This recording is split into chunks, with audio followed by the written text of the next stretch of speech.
Hello everyone guys, so in this class we are going to discuss about it how you can insert a node before a given node in a doubly link list. यानी कि आपके पास एक डबली link list है तो आपको एक डबली link list में से बीच में आपको कोई गिवन नोड दे दी जाएगी कि आपको बोले कि आपको ये नोड को सेलेक्ट करना है और इस नोड से पहले आपको एक न्यू नोड को करना है, इंसर्ट करना है डबली लिंक लिस्ट के अंदर।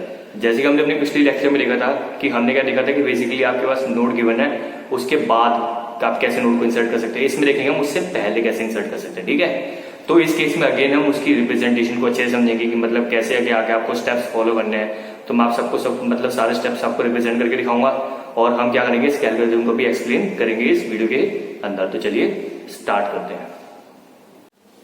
सो guys let's start insertion before a given node in a doubly link list. यानी कि अगर आपको डबली लिंक लिस्ट में से गिवन नोड दी जाए और आपको उस नोड से पहले एक नोड को इंसर्ट करना है तो आप कैसे करेंगे, ठीक है। तो बेसिकली सपोज करो आपके पास एक डबली लिंक लिस्ट है, ठीक है, जिसमें फर्स्ट जो हमारी नोड है उस पर स्टार्ट पॉइंटर पॉइंट कर रहा है। हमारी डेटा वैल्यूज देखिए 20, 10, 40, 30, 50, ठीक है। ये हमारी डबली लिंक लिस्ट है क्योंकि इसमें डबल लिंक्स भी है।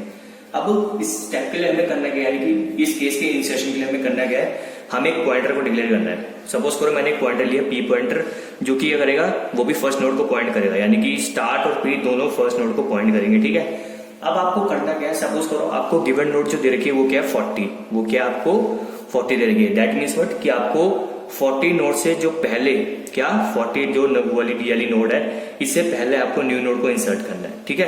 तो इस केस के लिए आपको क्या करना पड़ेगा, जो आपने पी पॉइंटर डिक्लेयर करा है उसको कहां तक मूव कराना है, 40 तक मूव कराना है, समझे। क्योंकि मतलब 40 मतलब कि हमारी वो वैल्यू है, यानी कि हमारा वो आइटम है जिससे पहले हमें न्यू नोड को इंसर्ट करना है। तो जो आपने पॉइंटर को डिक्लेयर करा है पी पॉइंटर को फर्स्ट नोड पे, तो आपको पी पॉइंटर को मूव करा के यहां तक ले जाना है, ठीक है। तो मैं क्या करूंगा, पी पॉइंटर को मूव करा के यहां तक ले गया। अब आपको क्या करना है बेसिकली, अब आपने पी पॉइंटर को मूव कराया तो पी पहले यहाँ गया होगा, फिर पी यहाँ पे आ गया होगा, फिर वो स्टॉप हो जाएगा, ठीक है। तो इसके लिए कंडीशन लगाएंगे कि P is equal to P of next हमें करते रहना है, सिंपल। वाइल कब तक करना है, जब P of next not equal to item, item क्या है जो हमें गिवन नोड दे रही है, ठीक है, ये करना होगा। तो सपोज करो पी यहाँ पे आ गया, क्या कि पी फर्स्ट में था, पी पॉइंटर मूव करके यहाँ पे आ गया। अब क्या करना है, सपोज करो कि हमारी न्यू नोड है, क्या है ये न्यू नोड है। तो न्यू नोड के लिए ऑब्वियसली सी बात है, मुझे अगर इसको इंसर्ट करना है इस 40 से पहले तो मुझे लिंक्स बनाने पड़ेंगे। मतलब कि इस नोड को, ये जो इससे पहले वाली नोड है और जो इसके बाद वाली नोड है, इनसे लिंक्स बनाने पड़ेंगे। तो सबसे पहले न्यू नोड के नेक्स्ट को मैं क्या कर दूंगा, इससे कनेक्ट करूंगा, यानी कि न्यू नोड का जो नेक्स्ट है वो क्या कर दूंगा मैं इज इक्वल टू पी कर दूंगा, यानी कि जो इसका नेक्स्ट पॉइंटर है वो पी से कनेक्ट हो जाएगा। अब इसके प्रीवियस पॉइंटर को भी इससे कनेक्ट करना पड़ेगा, है ना। तो अब इसके प्रीवियस पॉइंटर पे भी क्या कर दूंगा, लिंक बना दूंगा। तो अगर ये न्यू नोड का जो प्रीवियस होगा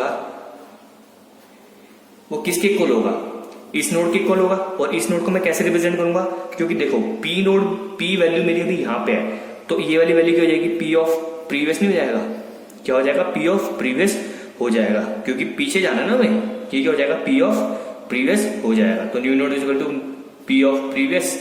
देन ये तो अभी नए नोड के लिंक्स बन गए। अब हमें इस नोड को भी इससे कनेक्ट करना है और इस नोड को भी इससे कनेक्ट करना है। तो उसके लिए भी मैं क्या करूंगा, सिंपल क्या करूंगा, लिंक्स बनाने के लिए मैं जो कनेक्शन है, जैसे इसके लिए मैं क्या देखूंगा कि पी ऑफ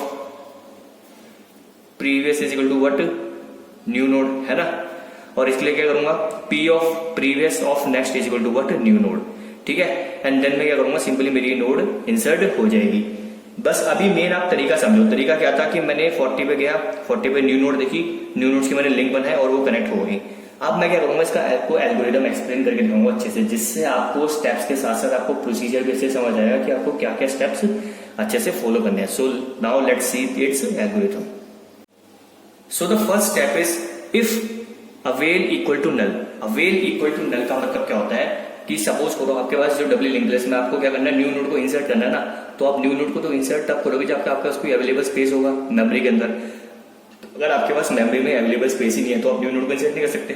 तो if avail equal to null का मतलब क्या हुआ कि आपके पास अवेलेबल स्पेस नहीं है। तो अगर आपके पास अवेलेबल स्पेस नहीं है तो आप लिख दोगे देन राइट ओवरफ्लो। ओवरफ्लो मतलब कि पूरा फुल है, वो स्पेस फुल है। And go to step 13। Step 13 क्या है, एग्जिट। ऑब्वियसली सी बात है, अगर स्पेस फुल है तो हम इंसर्ट नहीं कर पाएंगे। एंड फिर क्या करना है, एंड ऑफ इफ, जो हमने इफ कंडीशन के लगाई है, ठीक है। अब सेकंड स्टेप पे कब जंप करेंगे हम, कि जब ये कंडीशन हो जाएगी, यानी कि जब हमारे पास अवेलेबल स्पेस होगा। तो अगर हमारे पास अवेलेबल स्पेस होगा तो हम क्या कर देंगे, set new node is equal to avail, यानी कि हमने नए नोड को अवेलेबल स्पेस प्रोवाइड करा दिया। एंड थर्ड स्टेप क्या है, set avail equal to avail of next. Avail equal to avail of next का मतलब क्या हुआ कि जो भी मेमोरी में कोई भी उसे फ्री स्पेस मिलेगा वहां पे जाके वो नोड क्या हो जाएगी, अपना स्पेस ऑक्यूपाई कर लेगी। ठीक है। Now step 4 is set new node of data equal to value. अब ऑब्वियसली सी बात है, जब वो न्यू नोड जो है वो डब्ल्यू लिंक लिस्ट में क्या होगा, बेसिकली अपनी स्पेस उसने ऑक्यूपाई कर लिया। अब उसके डेटा फेस भी तो हमें फीड करनी पड़ेगी। तो सबसे पहले क्या करा, उसके डेटा पार्ट में मैंने वैल्यू डलवा ली।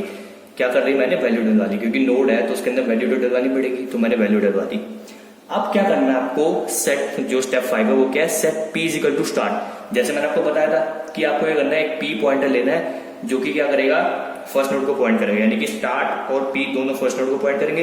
तो पी इक्वल टू स्टार्ट का मतलब क्या है कि जहां पे स्टार्ट पॉइंट कर रहा था फर्स्ट नोड को, पी भी वहीं पे पॉइंट करेगा। ठीक है, ये समझ आया। अब स्टेप 6 क्या है कि रिपीट स्टेप 7, यानी कि स्टेप 7 को हमें रिपीट करना है। ठीक है, while P of data not equal to item. अब इधर आइटम क्या है, जैसे मैंने आपको पीछे बताया था, अभी क्या मैंने आपको पीछे बताया था कि इसमें सपोज करो मैंने आइटम सेलेक्ट कर लिया 40, यानी कि मुझे 40 से पहले क्या करना है, बेसिकली नोड को इंसर्ट करना है। तो मुझे पी पॉइंटर को इस आइटम तक, क्योंकि 40 को मैंने मान लिया आइटम मतलब कि इस वैल्यू तक मुझे जाना है और इससे पहले मुझे नोड को इंसर्ट करना है, तो मैं पी को यहां तक मूव कराऊंगा। ठीक है, सो ये क्या मेरे बेसिकली इस केस में आइटम है 40।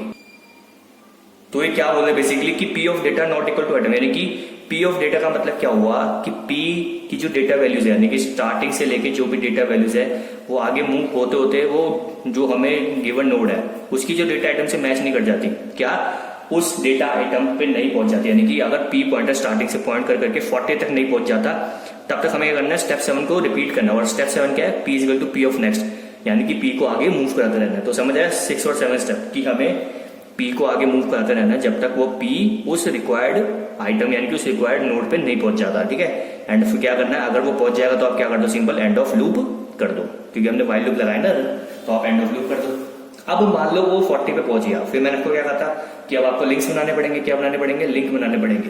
तो सबसे पहले क्या है, step 8 set new node of next is equal to P. ध्यान से देखो, क्या न्यू नोड ऑफ नेक्स्ट, यानी कि न्यू नोड का जो नेक्स्ट पॉइंटर वाली फील्ड होती है ना, क्योंकि हर एक डब्ल्यू लिंक लिस्ट में एक नोड में 3 फील्ड्स होती है। बीच वाली में डेटा वैल्यू, इसमें होता है pointer to the previous node, ये होता है pointer to the next node. ठीक है, तो सबसे पहले क्या कर रहा है कि न्यू नोड का जो नेक्स्ट वाली फील्ड है, यानी कि पॉइंटर टू द नेक्स्ट में वो किसके इक्वल कर रहा है, पी के इक्वल कर रहा है। इसका मतलब क्या हुआ कि ये देखो, ये थी मेरी न्यू नोड। ठीक है, अब न्यू नोड का नेक्स्ट मतलब कि ये हो गया।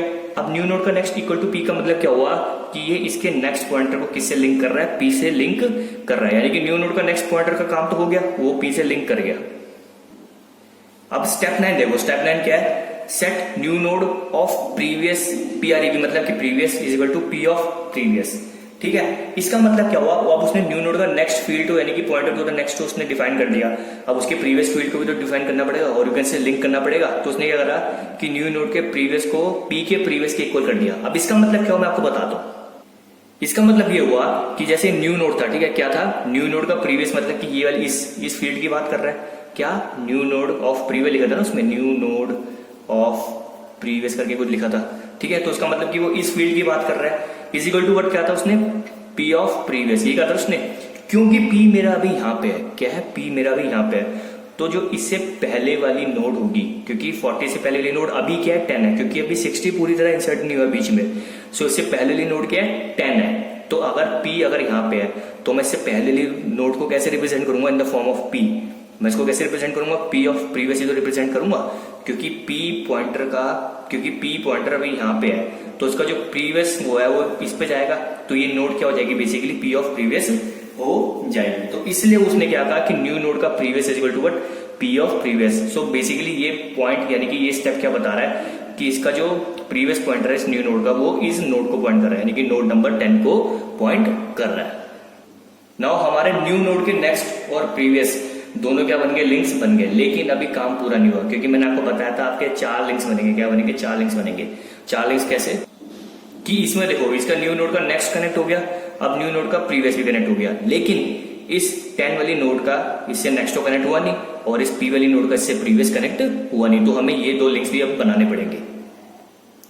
सो our step number 10 is set P of previous is equal to what, new node. समझ लो क्या बोला कि set P of previous is equal to what, new node. अब इसका मतलब क्या हुआ कि अब देखो इस न्यू नोड के इससे भी लिंक बन गया और इससे भी लिंक बन गया, यानी कि ये अब इसके बीच में आ चुका है। क्या आ चुका है? इसके बीच में आ चुका है, यानी कि ये जो 16 नंबर नोड है वो 40 से पहले इंसर्ट हो चुकी है। तो अब P ऑफ प्रीवियस का मतलब क्या हुआ कि इसके जो प्रीवियस फील्ड में जो पॉइंटर, P ऑफ प्रीवियस मतलब कि इसका प्रीवियस फील्ड का पॉइंटर, बात समझ रहे हो क्या? इसकी प्रीवियस फील्ड का पॉइंटर वो क्या हो जाएगा, बेसिकली वो पॉइंट करेगा किसको? न्यू नोड को। उसमें लिखा था ना कि P of previous is equal to what? New node, ये लिखा था ना, यानी कि इसका प्रीवियस फील्ड अब किसको पॉइंट कर रहा है? न्यू नोड को। यानी कि ये बता रहा है कि हमारा तीसरा फील्ड भी, यानी कि तीसरा लिंक भी हमारा बन गया, यानी कि ये इससे ऐसे कनेक्ट हो गया, है ना, इससे ऐसे कनेक्ट हो गया कि इसका प्रीवियस पॉइंटर वो अब न्यू नोड को पॉइंट कर रहा है। अब हमारा एक लिंक रह गया कौन सा? कि इस नोड का जो नेक्स्ट पॉइंटर वो न्यू नोड को पॉइंट करे, है ना। तो अब आगे देखते हैं। सो नाउ उस चीज के लिए अब क्या करना है? अब देखो स्टेप नंबर 11। स्टेप नंबर 11 क्या है? Set P is equal to new node. यानी कि अब मैंने क्या करा, क्योंकि मेरा P पॉइंटर 40 पे था, तो मैंने क्या कर दिया, P पॉइंटर को क्या कर रहा हूँ is equal to new node, यानी कि मैं न्यू नोड जहां पे मैंने उधर P को पॉइंट कर दिया। क्या कर दिया? उधर मैंने P को पॉइंट कर दिया। यानी कि मतलब क्या होगा कि P पॉइंटर यहाँ पे था, सपोज करो P पॉइंटर यहाँ पे आ गया। कहां पे आ गया? P पॉइंटर यहाँ पे आ गया, ठीक है। सो नाउ स्टेप नंबर 12 ध्यान से देखो आप, लिखा set P of previous of next is equal to what? New node. ध्यान से देखा क्या बोला उसने? P of previous of next is equal to what? New node. अब इसका मतलब क्या हुआ मैं आपको बताता हूं। इसका मतलब ये हुआ कि उसने, देखो ध्यान से देखना क्या बोला था उसने, P ऑफ प्रीवियस, एकदम ध्यान से समझेंगे, ऑफ नेक्स्ट। इसका मतलब क्या हुआ, पहले इसको समझो। P of previous, P of previous मतलब क्या हुआ कि P नोड अभी यहाँ पे है, तो प्रीवियस मतलब कहां पे जाएगा? वो पिछली नोड पे जाएगा, यानी कि P ऑफ प्रीवियस होके वो इस नोड पे लिंक करेगा। क्या करेगा? क्योंकि P अभी यहाँ पे है, तो P ऑफ प्रीवियस मतलब कि वो किस नोड की बात कर रहा है, यानी कि किस नोड पे लिंक कर रहा है? इस नोड पे लिंक कर रहा है। तो यानी कि अभी P ऑफ प्रीवियस इस नोड पे आ चुका है। अब मुझे क्या करना था? इसके नेक्स्ट फील्ड को न्यू नोड के इक्वल करना था। क्या करना था? इसके नेक्स्ट फील्ड को, इसने इस नोड की नेक्स्ट फील्ड को इससे लिंक करना था। क्योंकि P ऑफ प्रीवियस जब यहाँ पे आ चुका है, यानी कि इसको मान लो कि अब ये किसकी बात कर रहा है? नोड नंबर 10 की बात कर रहा है। तो जो इसका नेक्स्ट फील्ड होगा क्या, यानी कि इस नोड का जो नेक्स्ट फील्ड होगा, यानी कि P ऑफ प्रीवियस का जो नेक्स्ट फील्ड होगा वो इक्वल टू व्हाट? क्या है? न्यू नोड है। क्या इक्वल टू? न्यू नोड है। यानी कि मैंने अब क्या कर दिया कि P ऑफ प्रीवियस पे पहले यहाँ पहुंच गया, फिर इसके नेक्स्ट से, इसके नेक्स्ट की वजह से, यानी कि इसके पॉइंटर को नेक्स्ट से मैंने क्या कर दिया? Is equal to new node. यानी कि अब हमारा जो फोर्थ लिंक था कौन सा, कि इसका जो नेक्स्ट पॉइंटर वो किसको पॉइंट करने लग गया? वो भी पॉइंट करने लग गया किसको? न्यू नोड को पॉइंट करने लग गया। और इस तरह हमारे चारों के चारों लिंक्स बन गए। And at the last word step 13 is exit. क्योंकि जब हमारे चारों लिंक्स बन गए, यानी कि एक नोड से उसके पहले भी और उसके बाद भी दो लिंक्स बन गए, यानी कि ये डबली लिंक लिस्ट हो गई, है ना। और हमारी क्या होगी? हमारी न्यू नोड इंसर्ट होगी 40 से पहले। And this is what? Algorithm for doubly link list. कि मतलब कि हम एक गिवन, जब हमें नोड दे दी जाए गिवन डबली लिंक लिस्ट में, तो उससे पहले हम कैसे उसको इंसर्ट कर सकते हैं, जिसमें हमने उसकी रिप्रेजेंटेशन देखी और इसके एल्गोरिथम को भी हमने अच्छे से एक्सप्लेन करा। सो गाइस, आई होप आपको समझ आया होगा कि आप एक डबली लिंक लिस्ट में एक नोड से पहले एक नई नोड को कैसे इंसर्ट कर सकते हैं, जिसमें हमने उसकी पूरी रिप्रेजेंटेशन को भी देखा और हमने एल्गोरिथम को भी एक्सप्लेन करा। सो इस वीडियो में सिर्फ इतना ही था। अगर आपको कोई डाउट है तो आप पूछ सकते हैं। Till then good bye, take care.